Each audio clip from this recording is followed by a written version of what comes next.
Ok.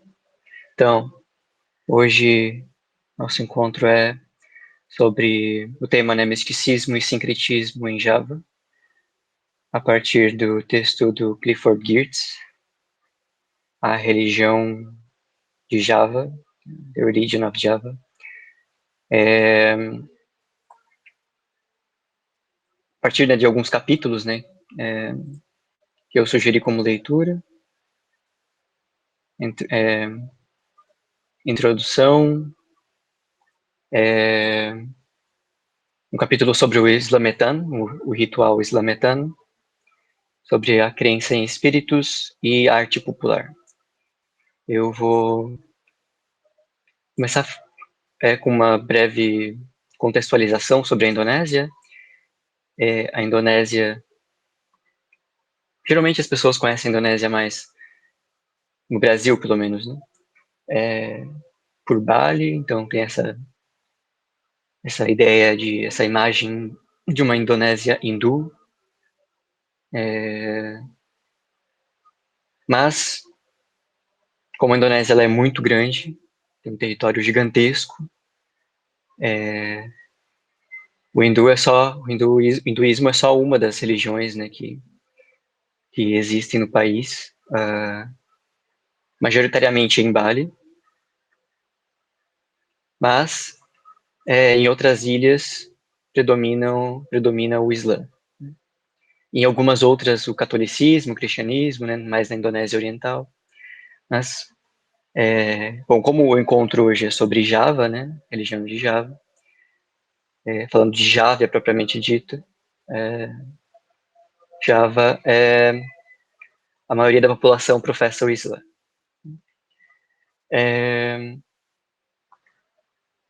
Mas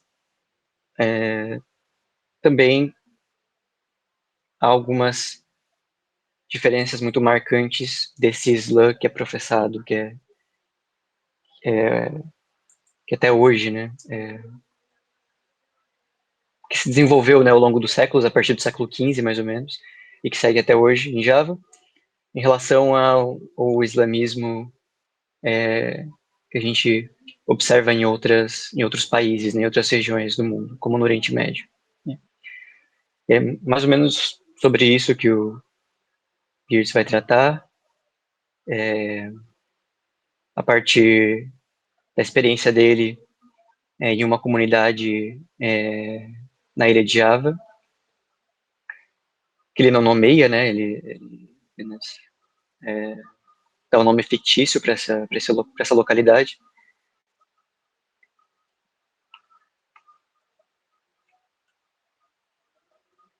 E para contextualizar brevemente, como eu disse, o Islã chegou em Java, na Indonésia, né, no meados do século XV. Antes disso, né, as crenças, a religião nativa, né,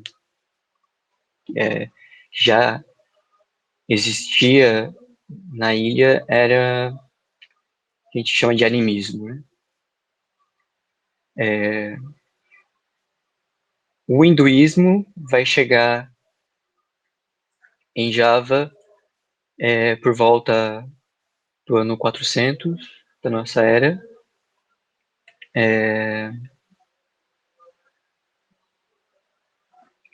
Isso também é um processo muito longo que aconteceu, conhecido na literatura como sanskritização do Sudeste Asiático, ou indianização do Sudeste Asiático, né, que consiste basicamente na fundação de reinos indianos que praticavam as artes, costumes e religiões da Índia e usavam o sânscrito como língua sagrada, né?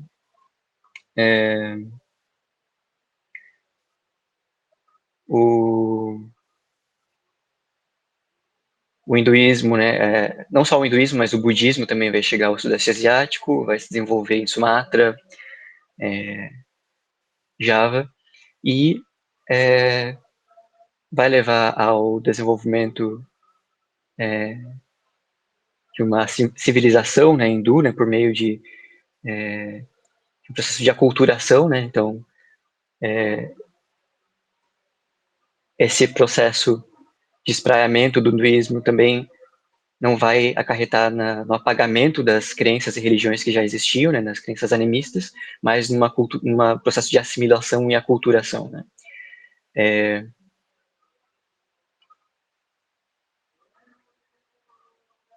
E esse processo de assimilação e aculturação, ele é um processo contínuo, né? Porque ele acontece com a chegada do hinduísmo, com a chegada do budismo, e vai acontecer o mesmo com a chegada do Islã, né? O Islã, que já, na verdade, eu disse que ele chega a Java no século XV, mas na verdade, me equivoquei. Na verdade, ele tem uma disseminação na Indonésia a partir do século XV, mas ele já vinha chegando ao longo dos séculos, por meio, né, dos mercadores árabes, persas, né, mercadores muçulmanos, que vinham, que tinham contato com os javaneses, com os povos do Sudeste Asiático, né, por meio do comércio, né. Esses mercadores, navegadores, ao longo dos séculos, vão se estabelecer em Java, por meio do comércio, por meio de casamentos, por meio de miscigenação, né, eles vão passar a ter uma relação de vassalagem com a realeza hindu, né, com os reinos hindus que vão se estabelecer e se desenvolver em Java. E também vão constituir família, vão passar o Islã, né, de geração em geração, né, a partir da constituição de família e de miscigenação. Então, esse processo de assimilação e aculturação, ele é contínuo e é uma coisa, uma característica muito marcante, eu acho, da história da ilha de Java, quando a gente pensa no desenvolvimento das religiões, dos reinos, das artes, da música, né? Que esse processo de assimilação, ele não ocorre somente no que diz respeito às religiões, mas também à cultura de modo geral, né? A civilização de modo geral, né? Talvez seja até um processo inverso, né? O desenvolvimento das artes, da música, da cultura, é um fator predominante que vai contribuir para a disseminação das religiões, né? Dentro das cortes indo-budistas ou indo-javanesas, e fora delas também, né? Nos vilarejos, né, nas áreas rurais, entre o povo comum, né? E esse é um dos pontos que o autor trata no texto, né? Sobre esse ritual, que é o Islametan, que é um ritual praticado. Antes disso, só deixa eu compartilhar algumas imagens de alguns templos. Aqui à esquerda é o templo de Prambanan. Prambanan é um complexo de templos que existe na região especial de Yogyakarta, no centro da ilha de Java. É um complexo de templos do século IX. E à direita é um templo, me esqueci o nome desse templo agora, é um templo budista. Mas o interessante desse templo budista é que ele fica dentro dessa mesma área do templo de Prambanan. Então, o templo de Seul. Templo de Seul. Ele fica no mesmo complexo, junto, ao lado, bem próximo ao templo de Prambanan. Nessa área, na verdade, dos templos de Prambanan, existem vários outros templos menores, hindus e budistas.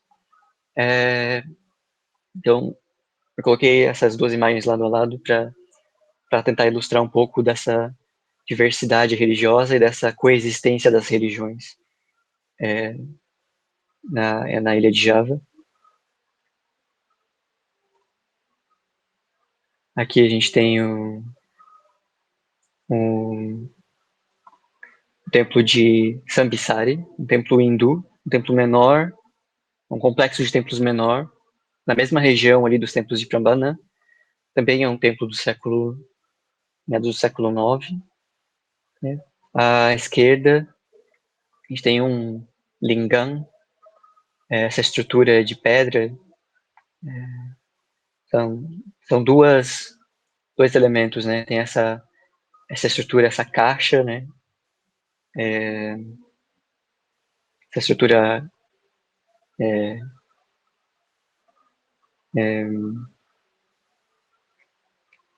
essa base, né, de pedra, que é um elemento que simboliza a fertilidade, simboliza o feminino, e essa espécie de falo aí, né, que é uma representação, na verdade, uma representação do deus Shiva.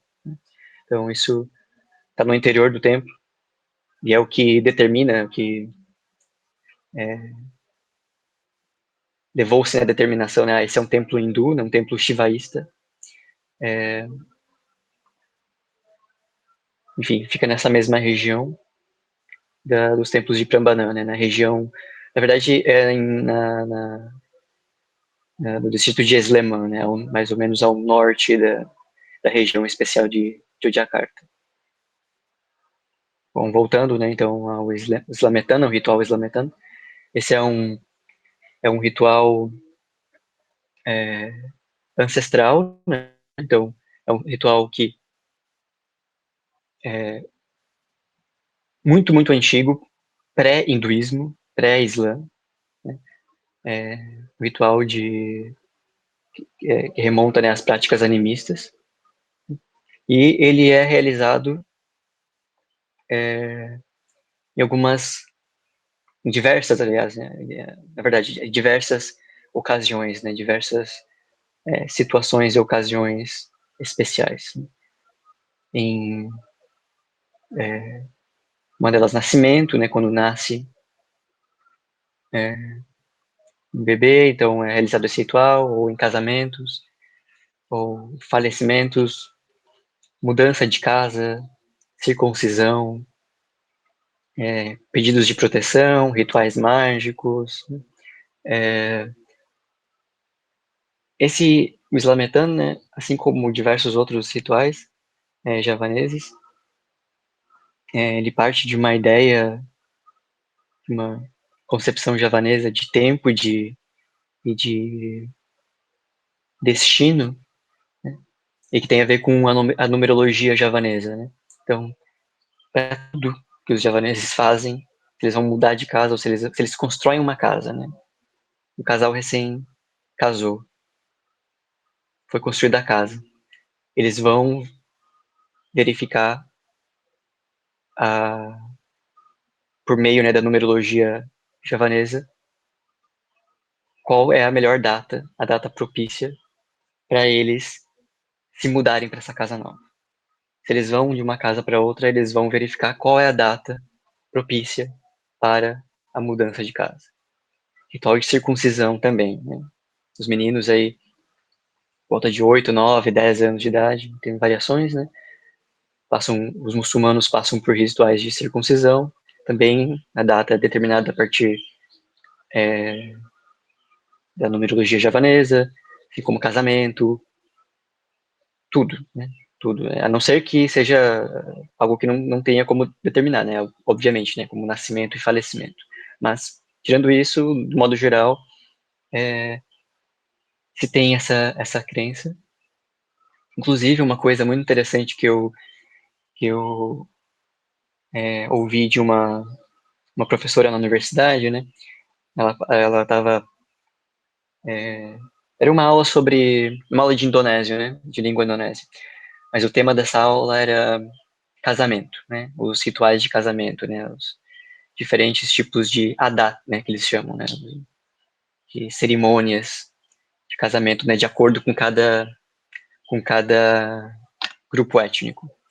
E aí Entre os javaneses, ela mostrou um vídeo, um curta-metragem, de um casal que estava muito apaixonado, um casal de javaneses de um vilarejo, e aí o rapaz leva a namorada dele para apresentar pro avô.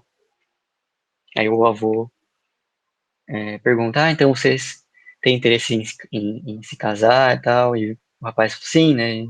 Tô apaixonado por ela, amo ela, quero casar com ela. Aí o avô sai da sala e volta com um livro. Aí ele pergunta a data de nascimento da moça, a data de nascimento do faz um cálculo aí, que eu não faço a mínima ideia de como funciona, mas existe. Tem até site, você consegue entrar num site igual a nossa astrologia, né? A gente consegue entrar no site e fazer o cálculo ali de forma automática. Não é bom. E isso significa que vocês vão ter muitos problemas no futuro. Se vocês se casarem, o casamento não vai vingar. Vocês vão ter muitos problemas, vocês vão ser infelizes. Então, o que eu aconselho é vocês ficar só na amizade, não levarem pra frente esse namoro. E o rapaz, como não, não, imagina, o que que você tá me dizendo? Eu amo ela. E ele fala, não, se você fizer isso, se você se casar com ela, não vai dar certo. E aí eles rompem, eles terminam o namoro e o cara fica arrasado, né, obviamente. E eu perguntei pra minha professora, né, tá, mas isso ainda hoje, né, isso acontece, isso, as pessoas ainda seguem, né, isso, ela falou, sim, ainda, ainda segue. Então, eles levam muito a sério mesmo essa questão desse, essa questão, tem uma noção de tempo, né, de destino, enfim, que tem a ver também com o Islametã, porque o Islametã é esse ritual que, né, além da data, né, mais propícia, vai ser realizado um ritual, né? No caso de casamento, é para pedir, né, que o casamento dê certo, né, para que as pessoas sejam felizes, para pedir proteção, né, ou no caso quando nasce, é para pedir proteção para a criança, ou pedir, enfim, bênção, ou se alguém está doente também, né, o isolamento pode ser realizado, enfim, né. E o Gibbs, ele, no texto, ele descreve, né, esse ritual. O islamentan também pode ser chamado de Kanduri, em Java, uma palavra em javanês. O Gibbs, ele descreve... Eu vou repetir aqui um pouco do que o Gibbs fala, mas também vou, como eu tive a experiência de participar de um Kanduri, de um islamentan, eu vou também trazer aquilo que eu presenciei, sem citar nomes, obviamente, nem dizer aonde, porque eu fui como convidado, não fui como para fins de pesquisa, nada disso, né? Mas eu vou trazer a experiência do que eu do que eu observei e também vou comparar talvez um pouco com o que o Geertz fala, né? Porque o texto do Geertz é dos anos 60, né? Então, e também nem só pela questão do tempo, mas pela questão de que o Islametã ele tem muitas variações, né? Ele vai ter muitas variações de acordo com a localidade e de acordo com o grupo étnico, né? Porque apesar de grupo étnico, né, ser javanês, né, ainda assim existem outros nomes e outras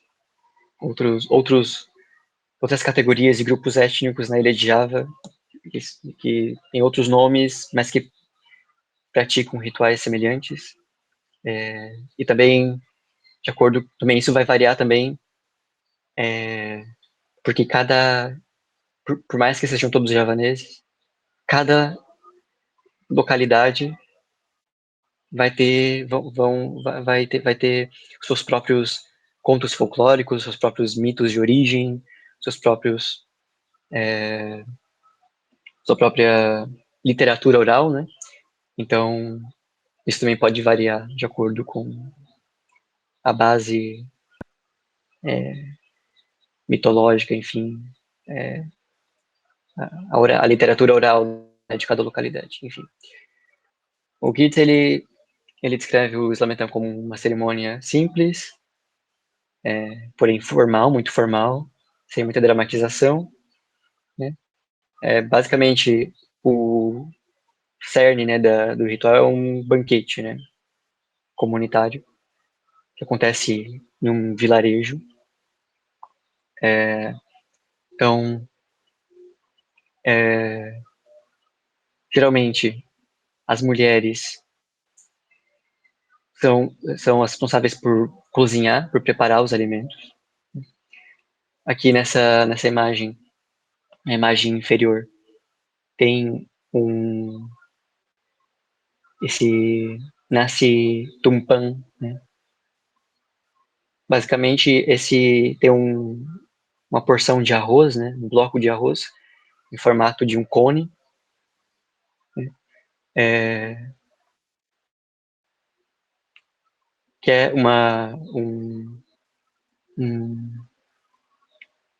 um prato, né? Um tipo de preparo de alimento muito comum, né, nessas ocasiões. Circuncisão, casamento, nascimento, enfim, né? O Islâmetã em si. E além de outros tipos de, de comida, seja frango, verdura, outros tipos de fritura, peixe, enfim, né?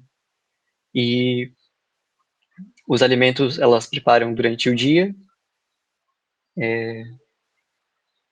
As mulheres da casa, familiares, geralmente familiares, parentes, né? Ou pessoas muito próximas da comunidade, que vivem próximos. E após preparar a preparação dos alimentos, tem a sala comum, né, a sala de visitas. Elas dispõem todos os alimentos de forma linear no chão, sobre um tapete. E posteriormente, os homens da comunidade se reúnem nessa sala, né, ao redor dos alimentos, para realizar o ritual do Islametã. E aí, nesse momento, as mulheres ficam, elas não participam, né, elas permanecem na cozinha ou em outro cômodo da casa. Né? Quem participam são só os homens. E aí não se restringe aos familiares, né. Para a realização do Islametã, são homens que vivem na comunidade, ao redor da casa do anfitrião, né, é, nos arredores, nas proximidades. Na experiência que eu tive, né, era um Kanduri Kematian, era um ritual que até um outro nome em javanês, Kanduri, Kanduri Pungahan, que é basicamente um tipo de Islametã, em que acontece antes do Ramadã. Agora é o mês de Ramadã, né? Começou dia sábado, acho que foi sábado passado, dia 1º de março. Então o Kanduri Pungahan, perdão, ele é realizado antes do Ramadã e ele é um ritual para prestar em honra aos mortos, aos falecidos, né? Aos espíritos ancestrais. Sempre antecede o Ramadã, esse tipo de Islametã, né? E aí, o ritual, basicamente, como o Geertz descreve, as mulheres preparam os alimentos, depois elas dispõem os alimentos nesse tapete, na sala de visitas, de forma linear. E os homens do vilarejo, das proximidades, vêm à casa para realizar o Islametã. Eles sentam ao redor, aí tem um líder espiritual muçulmano, que realiza a oração, né? Ele abre o ritual com agradecimento, com uma oração, e enunciando qual é o motivo, né? Qual é o motivo da realização do ritual. E tem a recitação do Alcorão. A recitação do Alcorão, obviamente, em árabe. E isso é uma coisa muito interessante também, porque o próprio Gates escreve no texto, né, que ele observa que o anfitrião chama um líder espiritual para fazer para dirigir a cerimônia, né, para fazer a recitação do Corão, ou alguém que saiba fazer isso, né, alguém que tenha conhecimento em árabe, que tenha conhecimento que saiba recitar o Corão, né, porque existem regras de recitação, né, não é cantar, né, não é um canto, existem uma recitação, segue algumas regras de entonação, e então precisa ser alguém que saiba fazer. E as pessoas que participam do ritual nem sempre sabem o significado das palavras, né, que estão sendo enunciadas em árabe, né. Isso é de fato uma coisa interessante, porque diz de uma característica talvez muito própria, né, do Islã daqui, né, porque é uma coisa que eu ouvi de, de muçulmanos aqui já, que vêm de famílias mais ortodoxas, que nem são, nem é o caso de pessoas que vêm de uma base islâmica mais sincrética, né, mais ortodoxa, mas que dizem a mesma coisa, né, que se aprende a recitar, se aprende as regras de recitação, né, mas que nem sempre se sabe o significado das palavras, né, daquilo que está sendo recitado, né. Mas enfim, após essa parte da cerimônia, né, de recitação, né, de enunciação do motivo, né, pelo qual o ritual está sendo realizado, é, a comida é a hora do momento, né, de distribuir a comida, o alimento, né.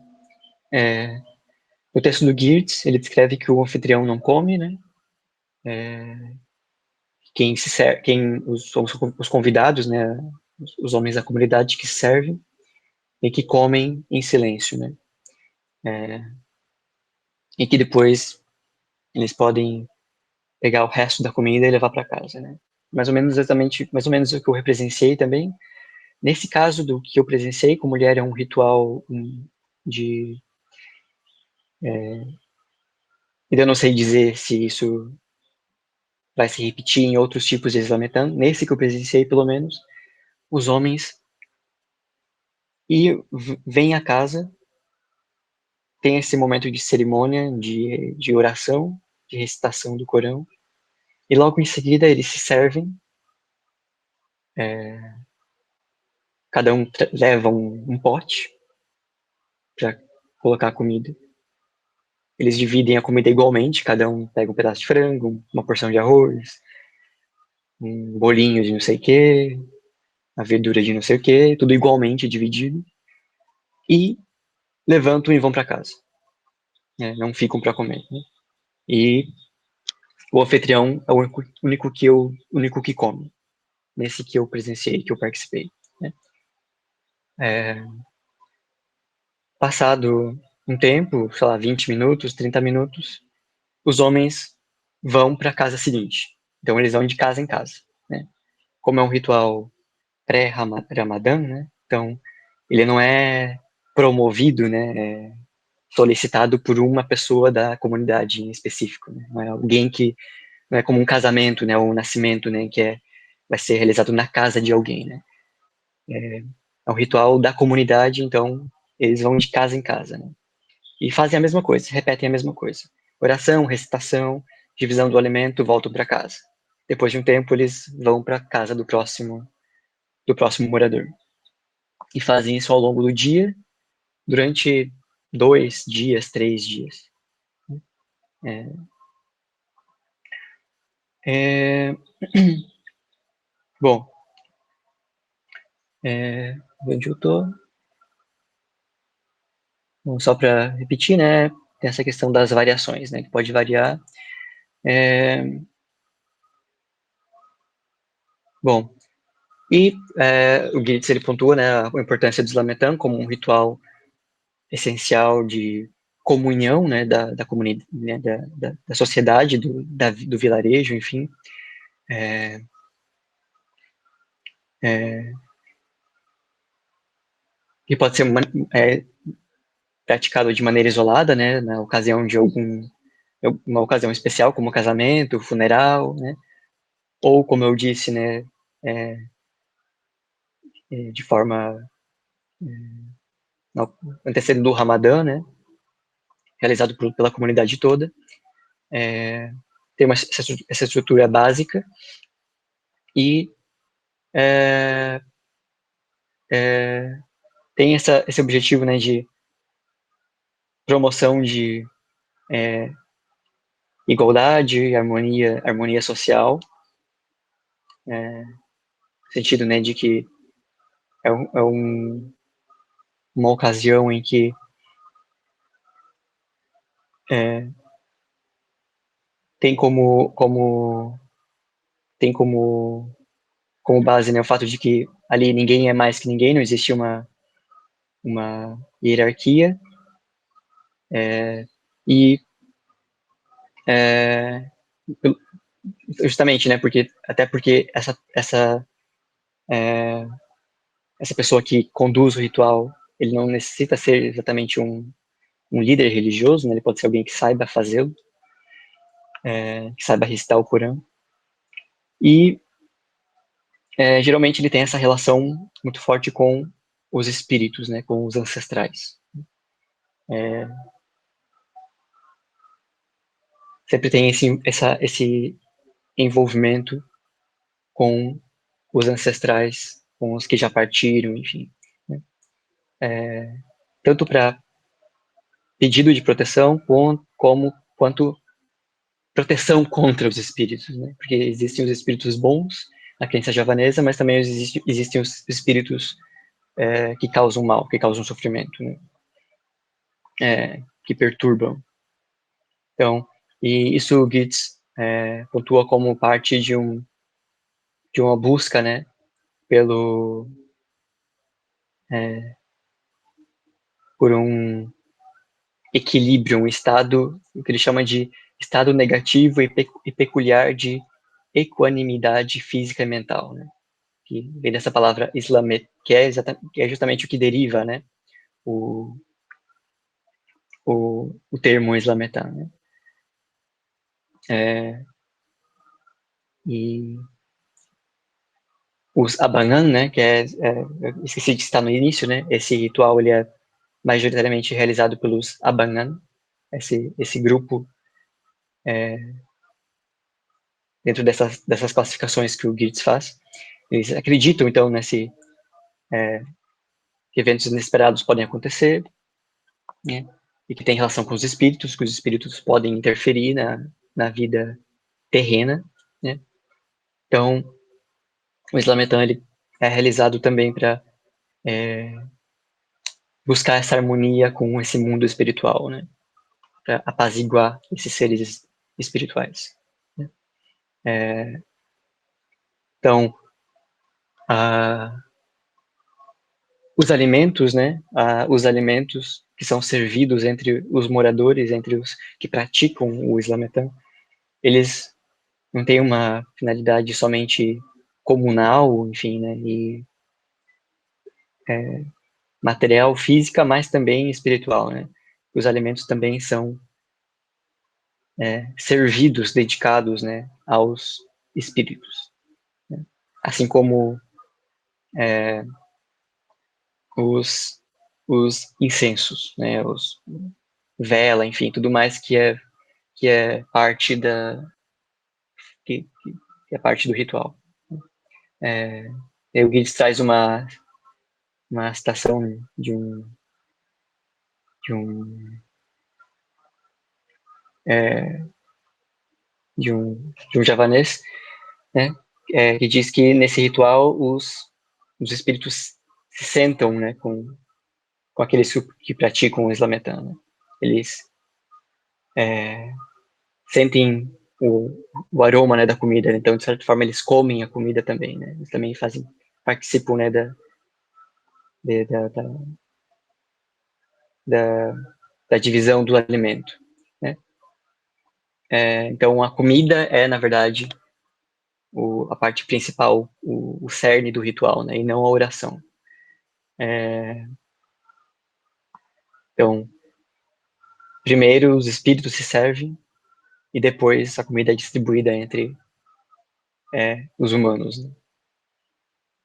Isso faz parte, então, desse objetivo de garantir harmonia na comunidade, proteção contra influências negativas, né?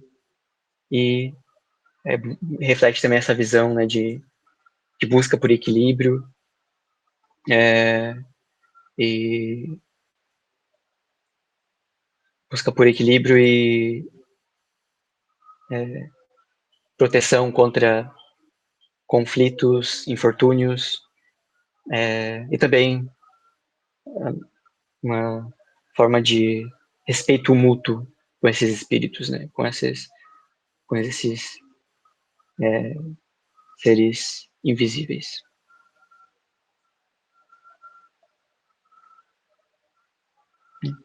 Bom,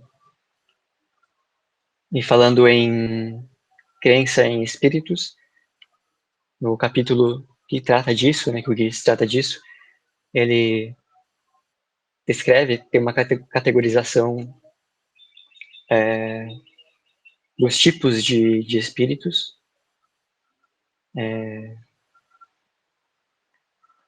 Eu não vou fazer uma descrição exaustiva de cada um, do que ele trata no texto, mas vou citar somente alguns, né, como os Memedi, que são que o Gates fala que são os espíritos mais próximos daquilo que a gente entende como fantasma na tradição europeia. É, é, e que são espíritos assustadores, né, que gostam de assustar humanos, mas que costumam ser mais brincalhões, e qual é a palavra? Que gostam de brincar e de pregar peça, assim, né, em humanos, né? Que eles não são tão perigosos, né, mas que são igualmente assustadores, né? Geralmente eles assustam muito as pessoas. É, é, o, Diferente dos Lelembuts, que são os espíritos que podem possuir os humanos e que podem causar mal, né, no sentido de causar doença, adoecer a pessoa, enlouquecer a pessoa. É, e aqui em Java, é, é, isso está no texto do Gritz também, né? Eles acreditam que uma pessoa que está vazia, com o pensamento vazio, ou que está apática, ela é mais suscetível, né, a ser possuída por um espírito. Né?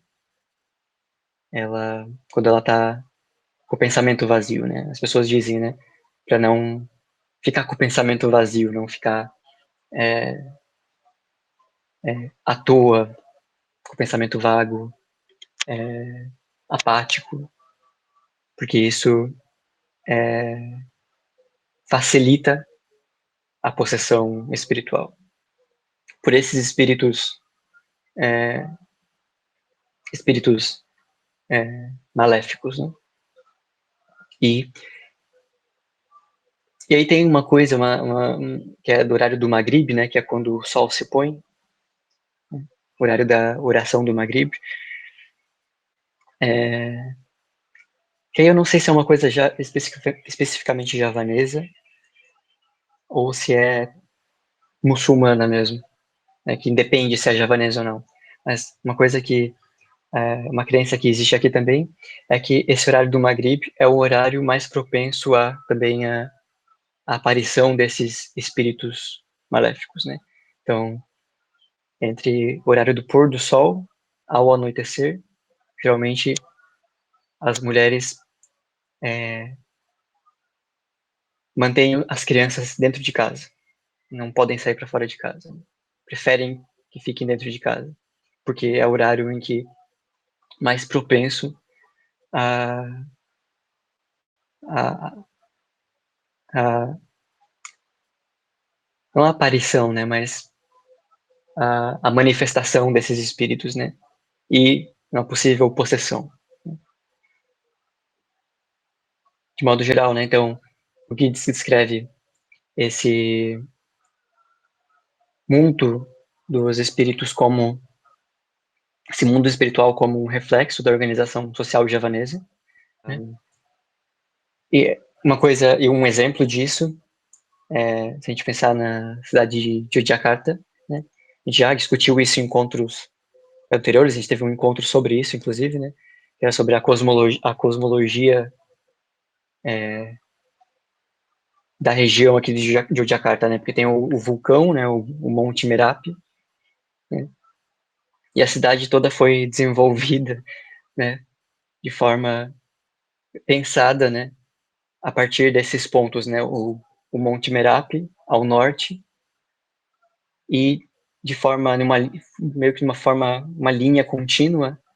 A gente tem o Kraton, que é o palácio do sultão, né? Porque aqui é chamada de região especial de Yogyakarta, justamente porque é a única região da Indonésia onde ainda permanece um sultão, um sultanato. E então o Monte Merapi, o palácio e de forma contínua, seguindo essa linha, ao sul a gente tem a, a, a praia de Parangtritis e o mar do sul de Java, né? Que tem essa crença na Ratu Pantai Selatan, Roro Kidul, né? Que é essa figura dessa imagem aqui. Então, que é uma figura mítica, muito, muito, muito presente na cosmologia aqui de Georgia, né? Existem muitas lendas sobre ela. Uma delas é que ela era uma das esposas do sultão Agun. Foi um sultão, um dos sultões, né, passados do sultanato de Jogja, da,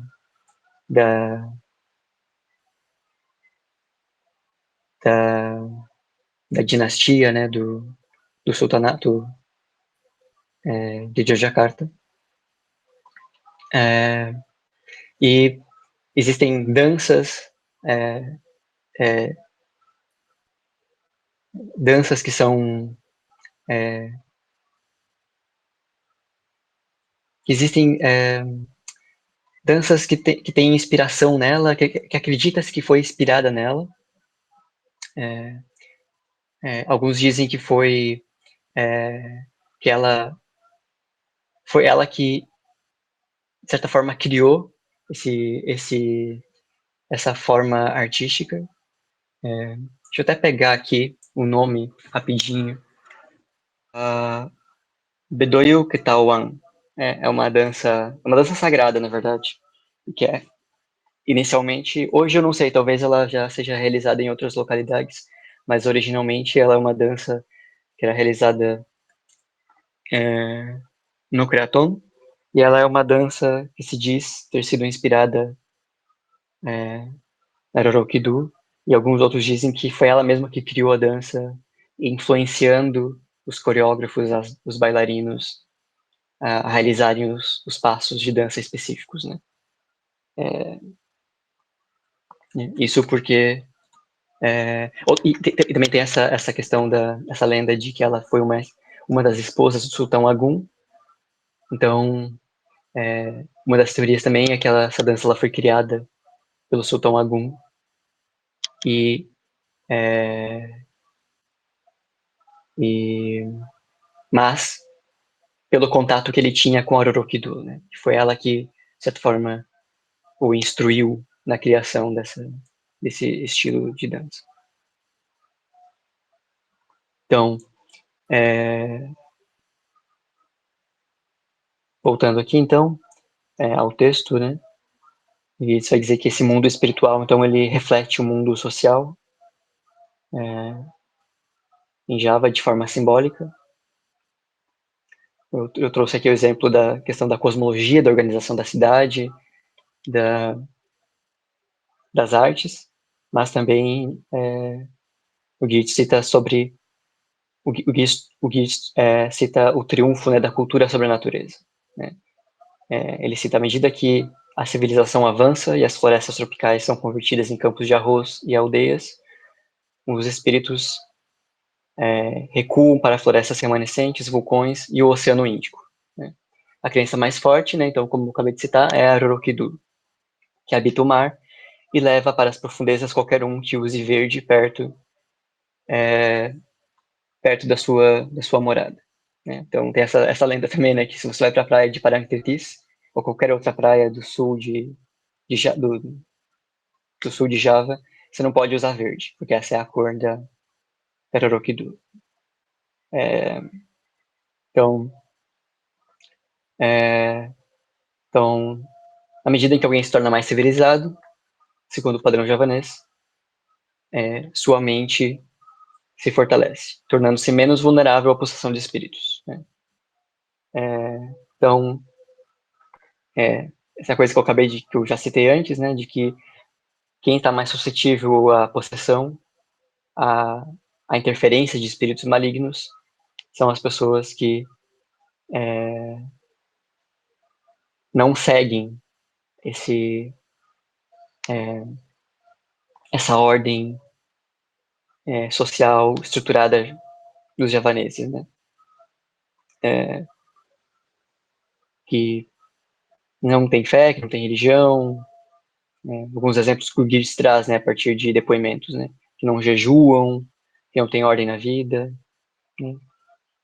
Porque, segundo essa perspectiva, essas pessoas seriam vazias, né? Então, portanto, seriam facilmente invadidas. Então, a tese do Gitz é que o Islametano, então, ele representa a reafirmação da ordem cultural javanesa, e organiza essas concepções Tosabangan sobre a vida, os valores fundamentais da cultura javanesa, né, principalmente no campo, mas também se estende para a cidade. E também reflete não, também determina essa busca pelo autocontrole emocional, pela regulação do comportamento, da polidez, né, da, da, de um autocontrole, assim, né, das emoções.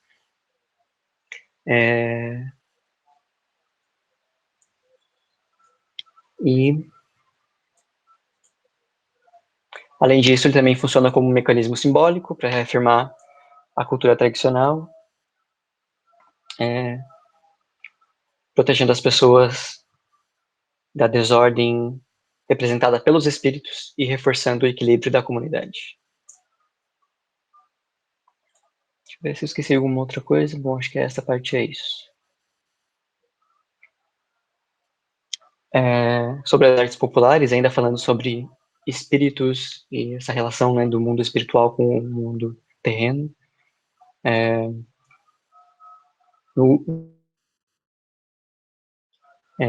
Jatilan é o nome para esse estilo de dança aqui na região de Yogyakarta, mas ele tem outros nomes, ele pode ter outros nomes de acordo com a região, né? Então, ele pode ser conhecido como Jaranan, em Java Oriental, como Kuda Lumpur, em outras localidades de Java Central, Jarankepang, enfim, existem alguns nomes, né? Mas a premissa, a estrutura da dança, da performance, ela é muito similar, né?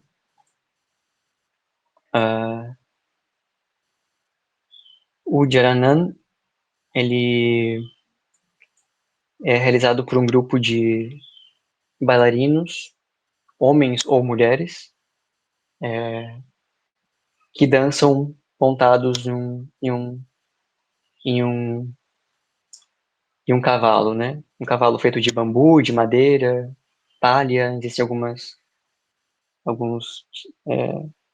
uma variação do material, né? Do qual o cavalo é feito. E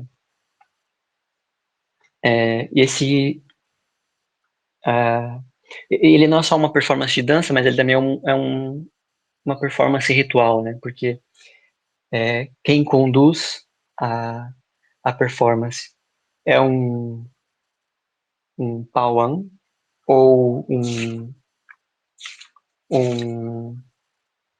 Toko Agama, ou seja, um mestre espiritual, alguém que domina as artes espirituais.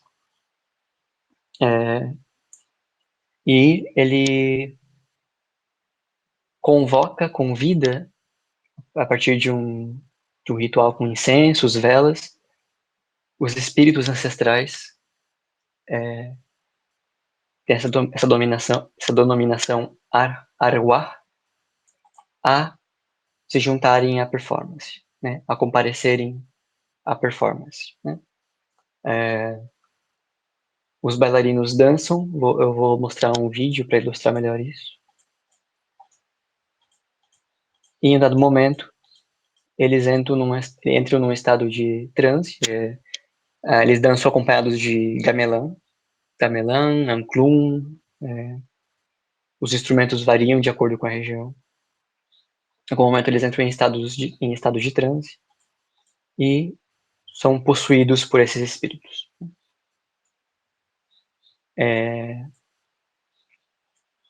Então, o Jatilan, ele funciona como uma forma de comunicação com o mundo espiritual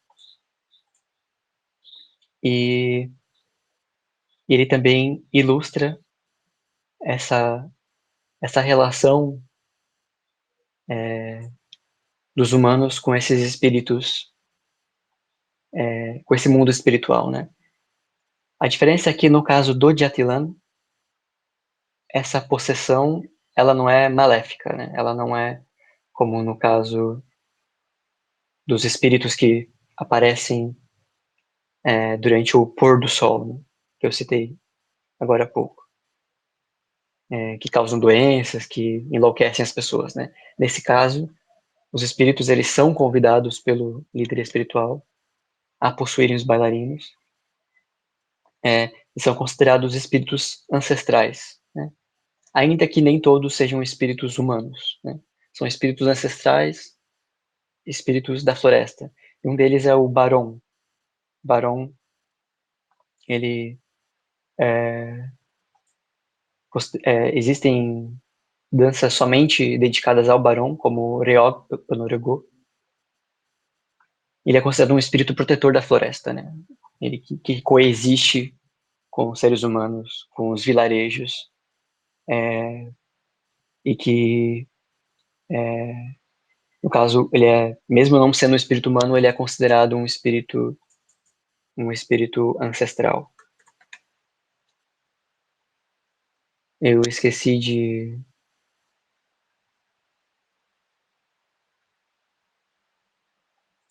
colocar a imagem do Barão, eu vou mostrar aqui no Google mesmo.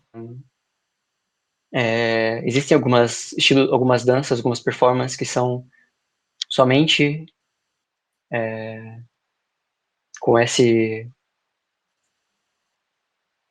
personagem, mas ele também pode aparecer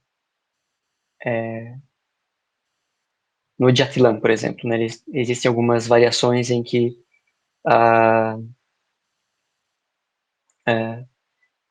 performances diferentes, tipos de performances diferentes são mescladas, né? Vou mostrar o vídeo.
Esse acordo de harmonia entre humanos e o mundo espiritual, né? Outro exemplo que eu posso dar, além do Jatilan, né, é os rituais que são realizados para o Monte Merapi, né? O Monte Merapi é o vulcão aqui. E existem vários vilarejos que, em volta do vulcão, aqui em Yogyakarta e em outras regiões, que em algumas ocasiões, uma vez por ano, ou uma ou duas vezes por ano, eles realizam rituais de oferenda para o vulcão. Né? Então, eles sobem a montanha, até onde é possível subir, que é um vulcão ativo, e realizam rituais de, de oferenda, né? Pedindo proteção e pedindo harmonia, né? Entre porque o vulcão, acredita-se que o vulcão tem um espírito, né? Essa é a questão, né? Novamente, né? Acredita-se que o vulcão tem um espírito. Então, realizam-se esses rituais, essas performances, para que esses acordos com o mundo espiritual sejam mantidos e que se possa ter harmonia no mundo terreno também. O próprio palácio, o próprio sultanato de Jakarta realiza, uma vez por ano, cerimônias para o vulcão, para o Monte Merapi, e também se dirigem até a praia de Parangtritis também, né? Então, mesmo o sultanato, que é sultanato islâmico, né, enfim, né? E ele ainda, e que tem uma base hindu muito forte, ainda assim é embebido dessas influências animistas, dessas influências pré-hindus.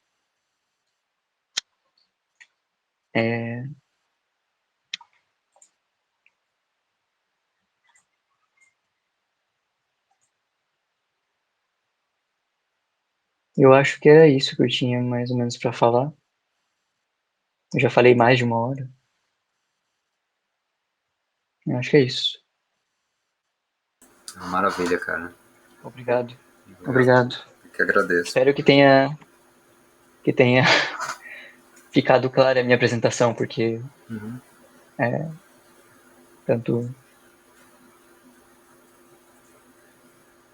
um tanto complexo entender essa dinâmica do pensamento javanês. Mas eu É acho que demais. E aí a própria as categorias básicas que constituem nossa sociabilidade, tipo o que é comunidade, né? O que é natureza, elas variam um pouco, talvez, né? Tipo, isso eu acho que é o grande desafio, entender quando tem, por exemplo, o Jartilan, o Kuda Lumpin, e eles tentam acessar Barong, assim, pedir um favor para ele para chegar perto da natureza dele, né? E isso é criar uma comunidade. Eles têm essa noção também da comunidade em várias esferas, o que eu acho muito interessante. É muito interessante. E leva, inclusive, a um relacionamento respeitoso com a natureza que é tão necessário no mundo inteiro, né? Tipo, esse relacionamento a gente vê claramente que ele não depende simplesmente de uma artificialidade. Vamos ser conscientes que a gente tem que ter um tratamento respeitoso perante a natureza, porque a ciência está mostrando que a gente vai sumir do mapa se não fizer isso. Essa uhum, artificialidade é uma das coisas que impedem o Ocidente inteiro, o Ocidente cristão, né, de fazer alguma coisa substancial em relação à crise ecológica iminente. A gente vê, muda um governo, como aconteceu lá no hemisfério norte agora, dane-se todos os planos e os esforços acumulados para se lutar contra a degradação natural somem do dia para a noite, né? Não é uma uhum. prioridade essa relação de várias culturas asiáticas com o mundo natural, eu acho exemplar. A gente tem muito a aprender com isso, talvez. Sim, essas categorias, né? Porque a essas classificações, né, do que é espiritual, do que é natureza, do que é Também civilização, que a civilização. do que O é que é o espiritual, cidade, interessante. A cidade, de fato. É. São categorias né? filosóficas também, não são simplesmente o significado, a semântica que se gruda à palavra. Não é só isso, eu acho, né? Tem uma base filosófica. Uhum, Você falou do que é o espírito, que é o espiritual. Eu não sei se isso é uma história que assim que todo mundo acredita, mas eu lembro que no museu do vulcão Merapi, eu estive lá, existia uma das uhum, interpretações de por que esse animismo em torno do vulcão. Porque o vulcão é um ser vivo e espiritual, né? E uma das explicações dadas é que, mas é lógico, o país, a cultura javanesa se tornou muçulmana, então para onde que foram os deuses anteriores hindus? Eles foram para o vulcão.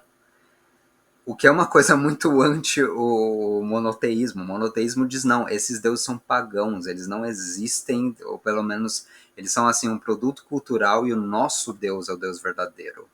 É isso, é o que a gente vê na Bíblia, na Torá, no Corão, até onde eu sei, não conheço muito o Corão, mas é simplesmente essa questão, não, os seus deuses são falsos, eles são potestades e etc, né? E para os javaneses, não, esses deuses existem, eles são a natureza, mas eles foram destronados de certa forma. E agora é Alá. Né? E os outros, seus representantes, porque tem espécie de santos, né? Em Java principalmente, que são como se fosse o santos católicos, só que para o Islã, algo que no Oriente Médio é impensável, mas mesmo assim, né, os deuses hindus são substanciais, eles estão lá, aos templos deles, você pode ver andando pela cidade. Isso é muito louco, é muito uhum. interessante. Sim. É, uma coisa que eu não citei, porque também seria coisa demais para falar, mas tem essa questão do Kejawen, né? Que é uma... Kejawen é uma... Chama-se de a religião javanesa, né? Hum, Mas na verdade não é uma religião exatamente, né? São grupos de pessoas que professam um sincretismo, é um sincretismo religioso, né? Então pode ser um muçulmano, mas que ainda tem uma relação muito forte com as práticas animistas. uhum. Então, se diz que pratica o Kejawen. Os Abangan, né, que é esse grupo que o Gitz trata aí no texto, eles praticam o Kejawen. Né? O Islametan, ele é uma prática, um ritual do Kejawen. Né? O Jatilan, né, é uma performance, uma prática muito associada também ao Kejawen. Mas também a pessoa não precisa ser necessariamente muçulmana, pode ser católica, pode ser protestante, né? Kejawen é isso, é um sincretismo. E aí eu acho muito interessante, né? Porque no Kejawen, isso estava me explicando um professor da, da minha universidade, ele estava falando que no Kejawen, Deus não tem uma representação humana. Não existe uma representação de Deus no Kejawen. Uhum. Porque Kejawen, ele é muito ligado ao animismo, então o animismo, né? Você tem o mundo espiritual, você tem